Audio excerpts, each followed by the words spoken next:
Hey folks, Reverend Brian Johnson here, and I'm excited to continue our conversations with our ministers and our missionaries. And so today we have the opportunity to connect up with Kenny Beesley. Kenny is the pastor of First Baptist Church of Wyandotte and has been there for a few years now. Kenny is in the same ministry leadership group that I'm in, so I've had a chance to kind of walk with him and do life with him and his family for a few years now.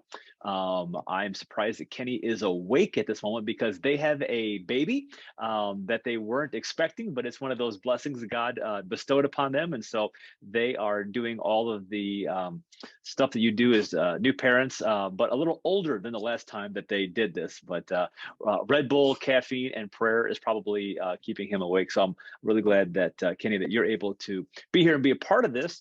Was just wondering, I know it's a super kind of just broad question, and it allows you kind of to go where you want, but for those of us who may not know you, tell us your story. I mean, you grew up in church. What was that like, and how did that take you from where you are kind of to where you are today? Wow. Okay. My story, man, buckle up. This could be a long one. No. So I am the second of 5 kids to my parents. My family is all K names. So Ken, Karen, Kim, Kenny, Christy, Kelly, Cody, mom and dad, and all 5 of us.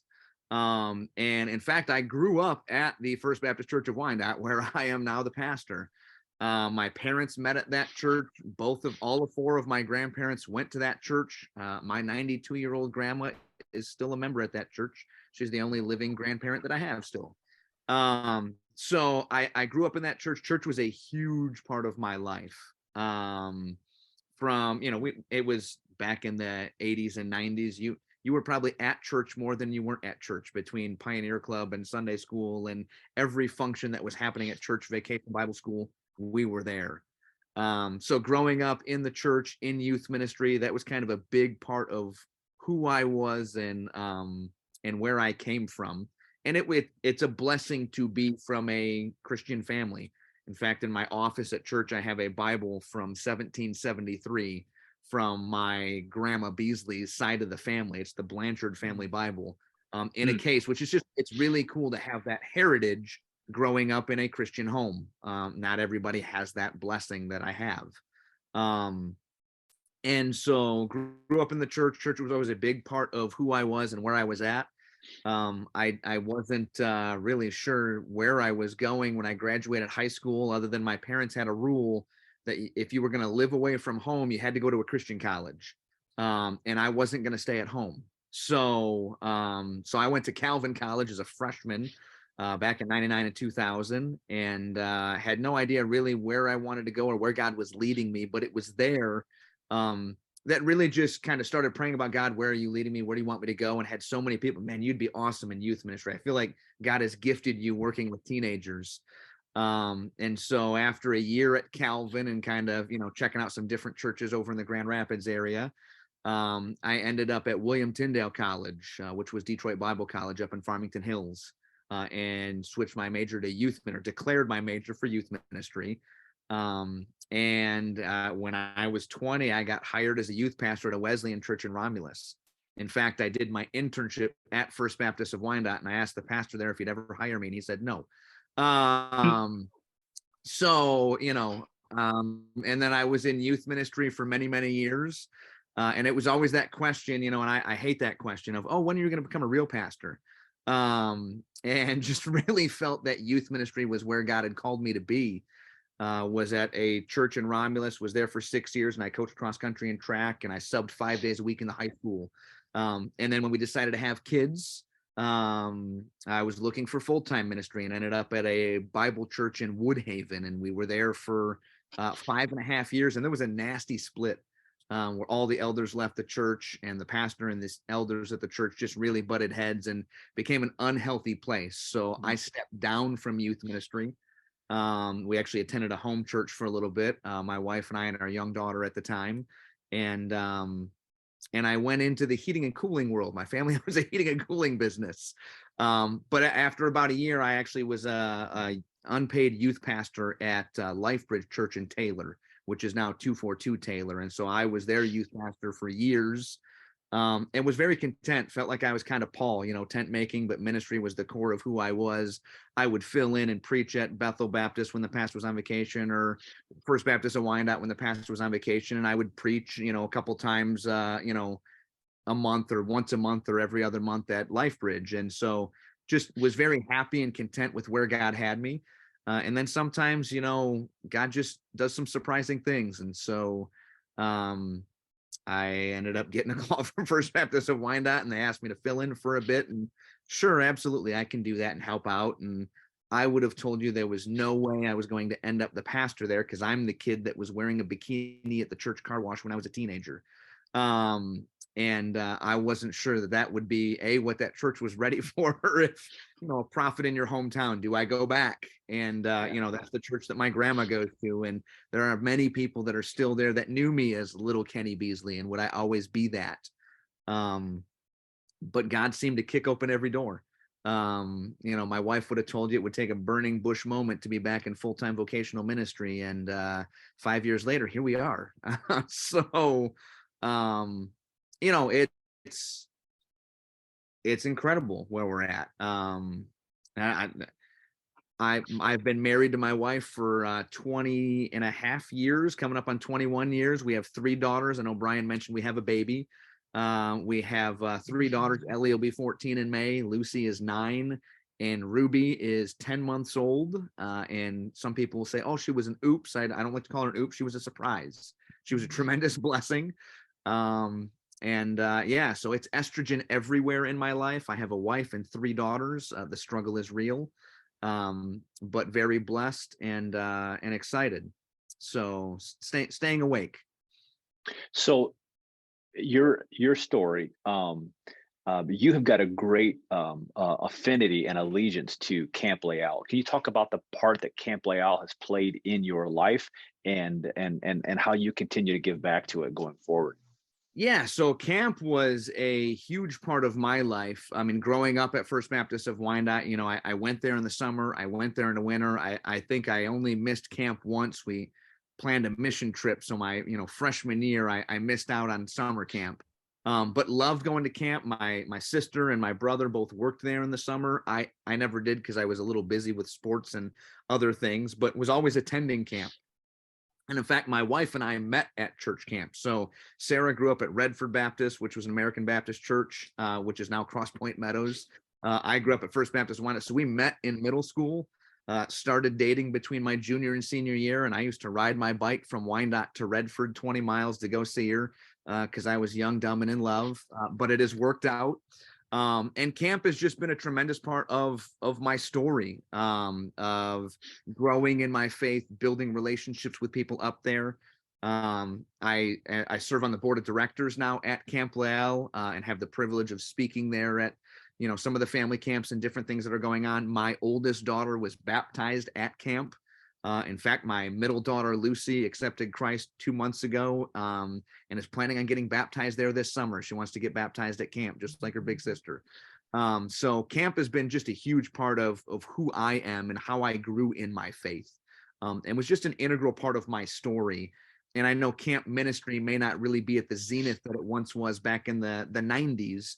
But I think it's amazing just to encounter God in nature, to build those relationships and the connections, and the part of my story that it's been. So you talked about, going to First Baptist Church Wyandotte, and first it was just, hey, preach a little bit, and then like they just kind of slowly reeled you in. You were concerned, are they going to view me as just little Kenny Beesley? So you were concerned for them as it relates to you. What concerns did you have as it relates to you? So as you thought about, gosh, do I do this or do I not? And then when you did, kind of how did that unfold for you? Did you, what lessons did you learn early on? What obstacles did you bump into as you go back to your your home church, and now you are the point leader? I mean, I will say, I mean, that is a layered question. It's a good question, but a deep question. For us as a husband and wife who had been in ministry for 12 or 13 years full time vocationally and going through a split, there were some wounds. I would say probably maybe even deeper with my wife than with myself, just because of the way we handle things. And ministry is kind of unlike any other job. There are unwritten expectations on spouses, and you are always on the clock, and there's always things going on. And I'll be honest, I'm not always the best at setting those boundaries. Especially as a young man in ministry at 20 years old, I wanted to set the world on fire for Jesus, and didn't always do the greatest job protecting my wife or my family because I wanted to light the world on fire. And so from a going back into ministry perspective, it was are we ready for the day in and day out challenges of ministry? From a going back home, it was how to put this. The church was getting older. I hadn't been there in 18 years because of being in youth ministry and being at other places, and realistically I'd never looked at like picking a church. I'd always worked at a church. And so going, okay, God, like where are you leading me? I was very happy at my job. I was making more money than I'd ever made. I was doing well at it, and still had ministry as a core foundation of who I was. And so there were elements of me that kind of went kicking and like, God, I'm not sure this is what you want for me, because I like what I'm doing. And as we prayed as a family, and as the church prayed alongside of us, it was one of those things that really became evident. Like they were, hey, will you preach for 6 months? I'm like, oh, I'll give you 2. It was no, we're not going to overcommit. We're just going to kind of see. And it was just every obstacle, not that we laid out something on the ground and said, okay, Lord, what's happening here? But every burning bush moment that we prayed for, every God, give us a clear answer, it was there. And so incredibly excited to be where we're at now, being back in ministry. I also think it was unique for the church, because the church wasn't really had it not gone through as a church what it went through, I don't think they would have been ready for me as a younger person in ministry to come back, and to make some of those changes. At our church, there's still a lot of those, well, this is the way we've always done it. And I find those to be very bad words in ministry. And so had I had that, I think being someone who they knew helped, coming back in and going, hey guys, we need to look at things differently, and breathe new life into some of those things. So whether it was going from a traditional worship style to a contemporary worship style, not that it's all about the music that you sing, even my grandma to go, I'm not sure. Sometimes I have to turn my hearing aid down, but there's kids and life in the building, and I love that Jesus is moving. So it might not be my song, but I can see things happening. And so I think there was what I was afraid of being back in the church that I grew up in really ended up being something that kind of brought us together and going, hey, there's a trust because I know who you are and I know where your heart is. So you mentioned that you made a series of changes in the church, and the church was open to it because they say that people only change because they learn enough they want to, or they heard enough they have to, and oftentimes in our churches, sadly, it's we heard enough we have to. So you made a series of changes. Can you just talk a little bit about what were those changes, number one, but then why? Because everyone always wants to go, well, what's the change I need to make? But it's more than just making the change. It's addressing, why are we going to do that? So what are some of the key changes you made, and what's the why attached to it that led you guys to make this particular change? I think it was coming in and kind of trying to get your fingers on the pulse of the culture of the church. We can talk all we want, Great Commission. We want to be disciples who are making disciples. We can talk about, outreach and mission plans, and you can make all the best programming things, but really a lot of it becomes a heart issue within the church. And I think, as you said, within that, question, Sometimes it's until things start to go bad, or until you realize there needs to be a change, you're not willing to change.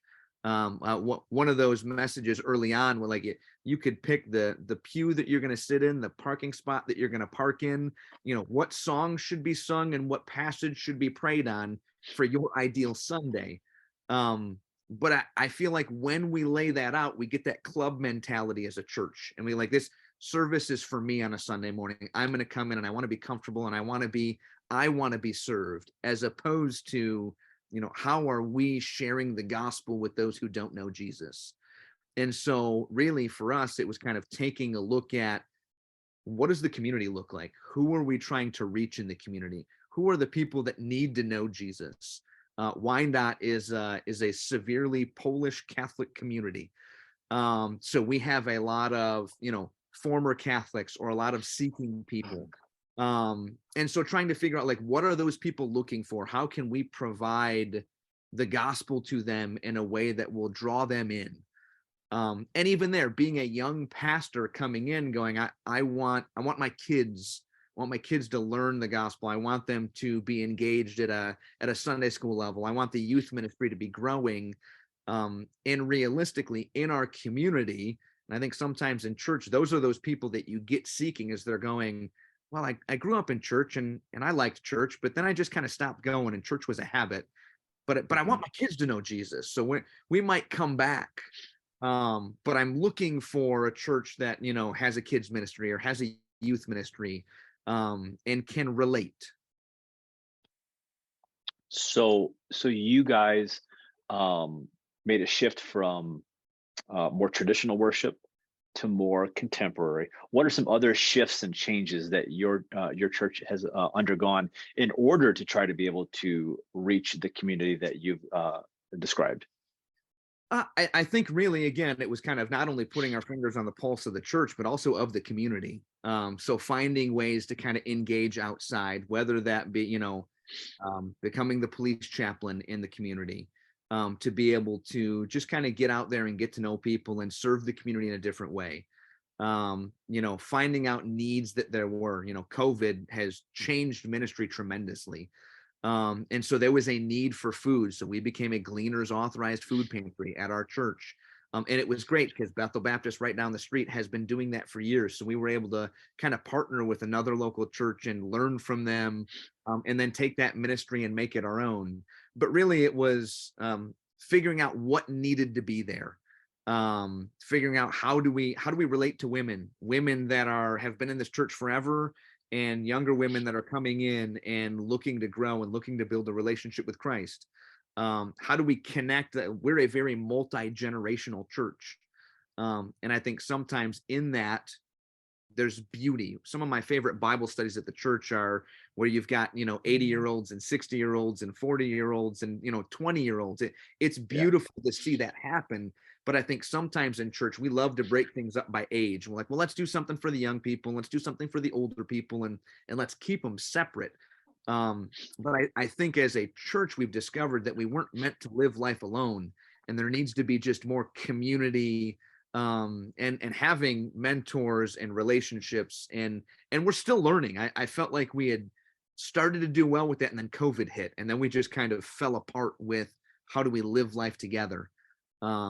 And so now it's a whole new beast of going, how do we relive life together, and how do we engage those people that have never been to our church but watch every week online? How do we minister to those people in a different way with the same gospel and the same message and the same focus on discipleship and growth, but how do we serve them and reach them when they might never come to the building? So what are you learning about that? What are you finding that is working, and what are you able to go, you know what, I thought that we tried that, let me tell you, that doesn't work. Well, the one thing that I will say doesn't work is doing things the way you've always done them.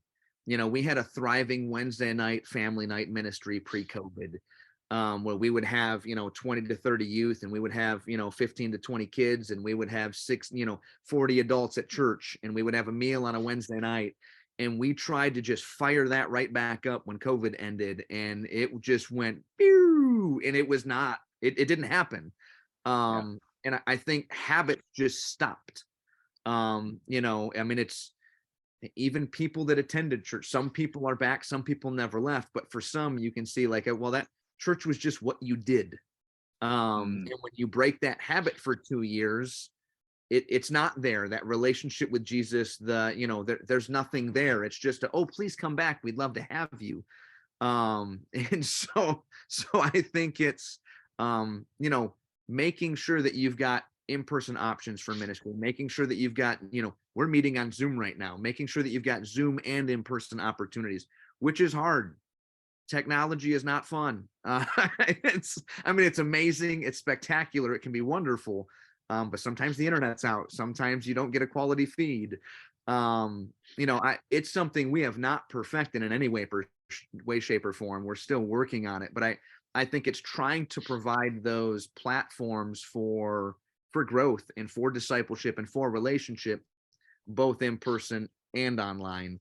Um, and we are still working through and prayerfully considering how we do that. To be honest, we set goals as a leadership team at the church, and that was one of my goals for the year, was how do we fully and firmly engage those people online, where when we go live on a Sunday morning, we've got 30 families worshiping with us, but that's just a cup of coffee on a Sunday. So if that's all it is, great. You can hear people much more gifted at sharing God's word than me.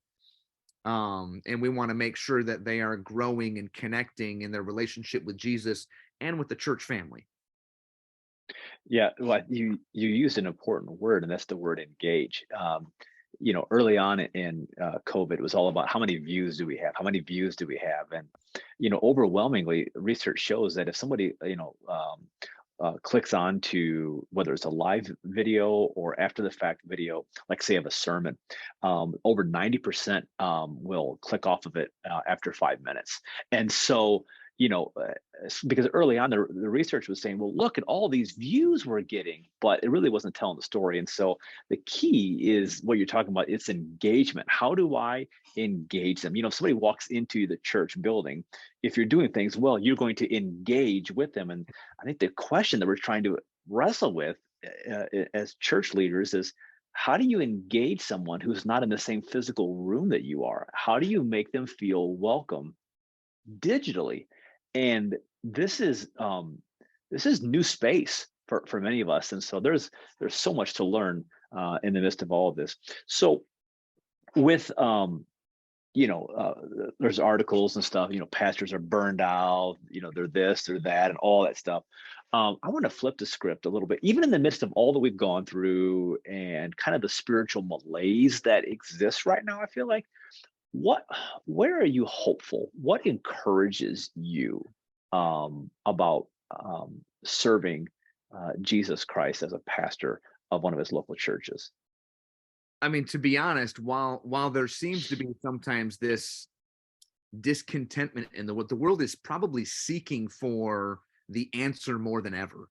I mean, you can Google search, ways to find happiness or how do I deal with things. So I think people in this world are looking for an answer.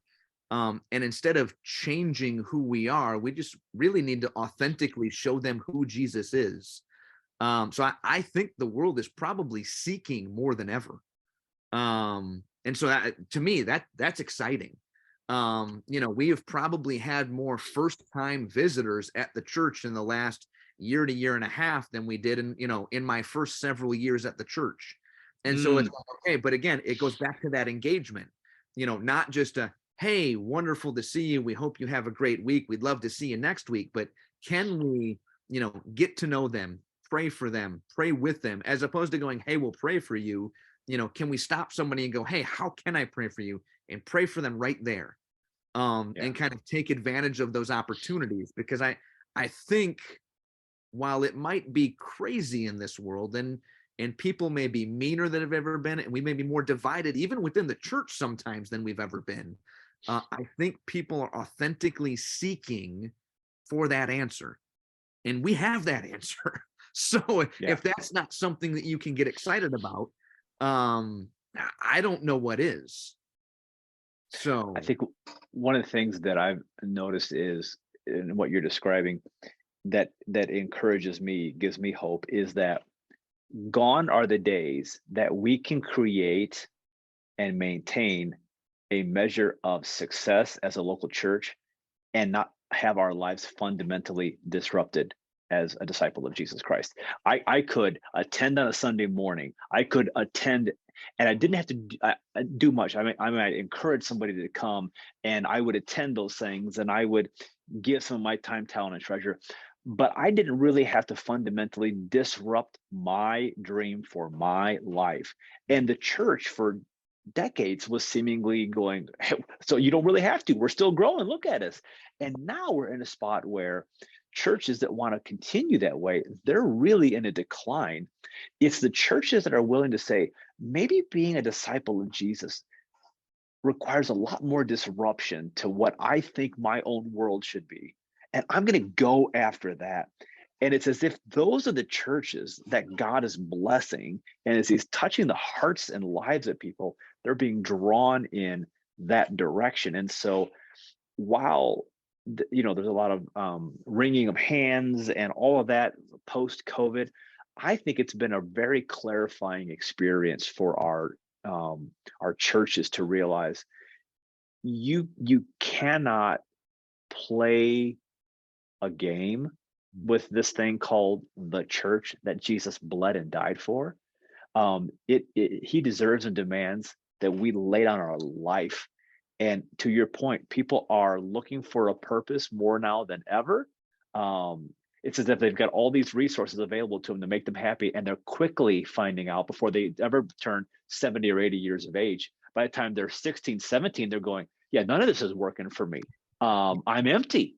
Yep. And will we be people who so walk with Jesus that our life is disrupted, that people can actually see that He is our consuming passion, not politics, not money, not control, not comfort, and all the other gods that the world tends to bow to. And so, yeah, to your point, I think to the disciples of Jesus who will really be a disciple of Jesus, the harvest really is plentiful. But when we look around, the workers are few.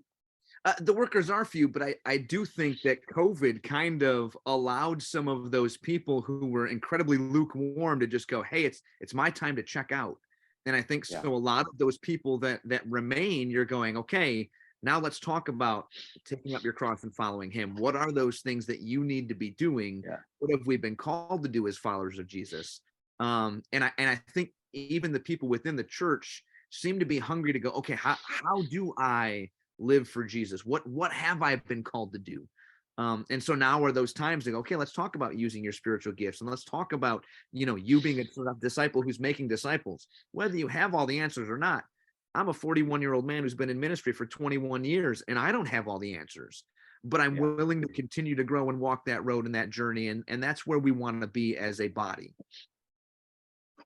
So, Kenny, if you had a chance to hit the rewind button, and you kind of touched on this a little bit before, but if you had a chance to hit the rewind button and do these 20 or 21 years of ministry over again, go back to being that 19-year-old wet behind the ear kid. In light of what you've experienced, in light of what you've learned, what would you do? What would you have done differently that you would maybe offer as advice to somebody who is, regardless of their age, looking at responding to God's call of ministry? Wow. Okay. So I guess the two things that probably jump to mind, the first one would be make sure that you are growing spiritually and spending time in the Word. And that doesn't include sermon prep. That doesn't include, because I feel like throughout my life in ministry, there were times where, you're leading small groups and you're preaching and you're running, you're doing so many things that every time you're in God's Word, you're in God's Word to prepare something, as opposed to just be still and know that He is God and allow the Holy Spirit and God's Word to work in your life. So I would say if young Kenny, or if young person, or if person going into ministry could just remember that, because if you're not growing, if you're not being fed, it's really hard. In fact, it's impossible to feed other people if you're not being fed. And I think sometimes as pastors, we become the worst critics in ministry, as opposed to being the most humble and moldable and teachable. So that would be one. And then the other one, I know I alluded to it a little bit, would be make sure your priorities are right. While God is number one and God is the most important thing, God also has called me to love my wife as Christ loved the church. God has called me to make sure that I am a loving and caring father, and make sure that I am, if I don't get rest and don't care for myself, it's really hard to feed my sheep when I'm exhausted and crashed and burned in a ditch. Yeah. Yeah. And I'm not gonna lie, I'm not perfect at that. I am one of those. I am a people pleaser by nature. I like to be busy and have a lot of things going on. And so I think, I talked about goals this year that our leadership team set, or we set for ourselves personally.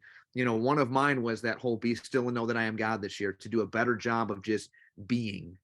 And sometimes that means saying no to wonderful ministry opportunities because I want to be at my daughter's basketball game, or because we just need to sit as a family and have a meal, not be called 37 different places. And so some of that discernment has been a long-standing journey that I am not done with. Yeah. Yeah. So that's Kenny Beesley, the pastor, the leader. Tell me about Kenny Beesley, the person. What do you enjoy to do? What are some of your hobbies? What are your interests? Wow, what are my interests? Well, I am a sports nut. I am sitting in my basement here, and you can probably see helmets and jerseys. And so I love playing sports. I ran cross country, track, and basketball in high school. We have a church softball team. We play co-ed softball, and I still think I'm 25 when I play church softball. But my body hurts like I'm 40 when I play church softball. So I love sports. I'm a fan of, watching sports. I am a ball boy for the Detroit Lions. So that is a privilege to be able to be on the sideline and help kind of work those things. And I've had players, that'll sign stuff for fundraisers at camp, or that have come and shared their faith with the youth at our church. And so there's some amazing opportunities with that. I'm also a reader. I love to read. My Christmas list has always got a list of books, and I'm always looking at, Christianity Today for their top books of the year, or different things out there. And I'm a tremendous nerd. I'm a board game nerd. I'm a Star Wars nerd. I'm a Lord of the Rings nerd. So it's funny that my daughters will look at me and go, "Dad, there's no way you were ever cool." I'm like, "No, for real. At one point in my life, I was kind of cool." But yeah, for me, those were now, and again, I'm a people person. I love spending time with my family, having people over, just engaging and listening and talking with people. Yeah. So those would be probably the things that make me tick. Spending time with people, being around others. But that also I had to learn in ministry. I could have people over every day, have a different family over from church every day, and that would be quality time for me with my family. Where my wife, that is not her. Like, there needs to be those quiet moments with us. So as I've Yeah. grown and matured as a husband and a father, to go, there needs to be time for just us, as opposed to there always being people around. So as we kind of start to wrap this up, tell me what, since you like to read a lot, over the last year or two, what one book has been the most blessing to you in terms of pastoral ministry, and what book has been the biggest blessing to you in terms of your own spiritual growth? Wow. Whew. So now I will say, at our annual meeting, we had Ruth Haley Barton in this year. And I just finished, one of the last books I finished reading was her new book on Sabbath and sabbatical. And so for me, that was one that hit me pretty hard, being that that's not something that I do very well. So that was one of those books. Also, I am leading the youth ministry at our church currently. And so 3 big questions that every teenager should ask, which was by the Fuller Youth Institute, a team from there, is one of those books. Being a father of a teenager, having a passion for youth ministry, and for young people. Like, that's one of those books that if I could put that in the hand of, youth leaders or parents everywhere, I would go, "Hey, read this book." Because I think even sometimes, as a 41-year-old who was in youth ministry for years and years and years, it's easy to get disconnected and not realize how much the world has changed today from when I was a teenager, 25, 30 years ago. Yeah. Um, So it's a completely different world. And again, the gospel doesn't change, the message doesn't change, but what we ask and how we engage these kids has to change. Mhm. No, that's good. This has been great. The opportunity to be able to kind of connect together, to hear your story, to be able to know that sharing your story is a blessing to other people as well. So it's been good to be with you. And this is, just one of our interviews of our ministers and missionaries. And so we'll have several others, but I know that you're going to be blessed when you get a chance to watch this. So Kenny, thanks for jumping on the call today, letting me kind of play Oprah for a little bit and ask you some questions. And I know that it's been a blessing to other people. I appreciate So, the opportunity to come in and share. all right. Thanks so much.